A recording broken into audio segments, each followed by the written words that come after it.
Welcome back to my channel pin মিষ্টি blog. আশা করি তোমরা সবাই ভালো আছো আর আমিও খুব ভালো আছি। তো এখন বাজে ভোর 5টে আর আজকে হলো বুধবার। আমরা চলে যাচ্ছিলাম আমাদের 3জন নতুন অতিথিকে আনতে। অনেক দিন ধরেই ভাবছিলাম তাদেরকে নিয়ে আসবো, কিন্তু সময় হয়ে উঠছিল না। নানান কাজে আমরা ব্যস্ত হয়ে যাচ্ছিলাম। শখটা আমাদের আগে থেকেই ছিল তাদেরকে নিয়ে আসবো। তো চলো দেখা যাক। তো আমরা খুব তাড়াতাড়ি যাচ্ছিলাম কারণ আমাদের একটু লেট হয়ে গেছিলো ঘুম থেকে উঠতে। যাই হোক, আমরা তারপর নৌকাঘাটে পৌঁছে গেলাম। এবার বহরমপুরের বাসেই কিন্তু সেই 3জন অতিথি আছে। তো আমরা তাদেরকে এবার রিসিভ করে নেব আর তোমাদেরকে দেখাবো নতুন অতিথি কিন্তু নেওয়া হয়ে গেল। এর ভেতরে কি আছে তোমরা তো দেখতেই পাবে, যখন আমি বাড়িতে যাব তখন তোমরা দেখতে পাবে যে এর ভেতরে কি আছে। আমি তো বাড়ি গিয়ে আনবক্সিং করব, চলো দেখতে থাকো। এবার এটাকে আনবক্সিং করছিলাম। আনবক্সিং করে ভেতরে দেখলাম কি আছে বলো তো, লাভ বার্ড, যেটা আমার খুব পছন্দের পাখি। অনেক দিন ধরেই আমরা ভাবছিলাম, আর সেই লাভ বার্ডকে আজকে কিন্তু আমরা নিয়ে এসেছি। এটা অর্ডার করা ছিল ইউটিউব থেকে, তো সেখান থেকে আমরা অর্ডার করেছিলাম আর উনি আমাদের বাসে এটা পাঠিয়ে দিয়েছিল।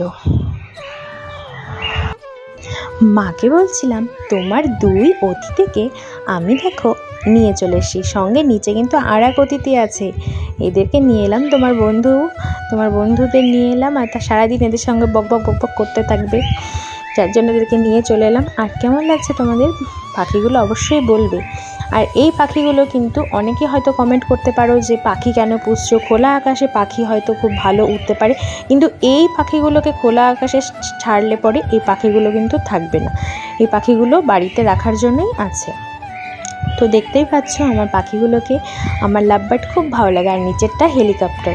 এই দুটোকে না হলো লাভ বার্ডের আরও অনেকগুলো কালার আছে, ইয়েলো রেড মিক্সড একটা কালার আছে, সেই কালারটা খুব সুন্দর, বাট আমরা একটু আনকমন নিলাম, এই পাখিটা নিলাম। আর এটা আমরা অর্ডার করেছিলাম ইউটিউবের একটা ভিডিও দেখে, সেখানে আমরা অর্ডার করেছিলাম আর তিনি বহরমপুরের বাসে সেটাকে পাঠিয়েছিল।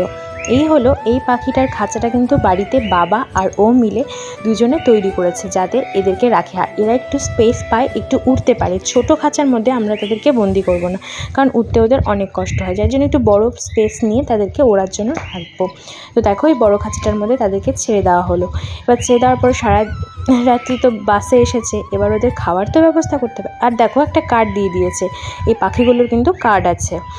তো তার সঙ্গে এবার আমি প্রথমেই তাদেরকে জল দিয়ে দিচ্ছিলাম, জল দিয়ে তারপরে আমি তাদের খাবারটা তৈরি করব। রাতেই ভেজানো ছিল ছোলা, গম আর মুগ ডাল, সেগুলোকে আমি এবার তাদেরকে দেব। তো প্রথমে ছোলাটাকে না এই ছোটো ছোটো টুকরো টুকরো করে কেটে দিতে হয়, কারণ তাদের খেতে অসুবিধা যাতে না হয়, তার জন্য আমি এটাকে টুকরো টুকরো করে কেটে দিচ্ছিলাম। তোমরা যদি পাখি পোষো তাহলে এইভাবে ছোলা কেটে দেবে, তাহলে এদের খেতে সুবিধা হবে। এবার পাখিগুলোকে বড় খাঁচায় আমরা রাখবো যাতে ওরা উঠতেও পারে, তো তার জন্য সেটাকে রেডি করা হচ্ছিল। প্রথমেই লাভ বার্ডগুলোকে ওই বদ্রির ওপরের থাকে রাখা হলো, এরপর তার উপরে রাখা হবে হেলিকপ্টারগুলোকে। দেখো আস্তে আস্তে দুজনের ভাব হয়ে গেছে, আর এর হেলিকপ্টারগুলোকে রাখা হয়েছিল উপরের থাকে।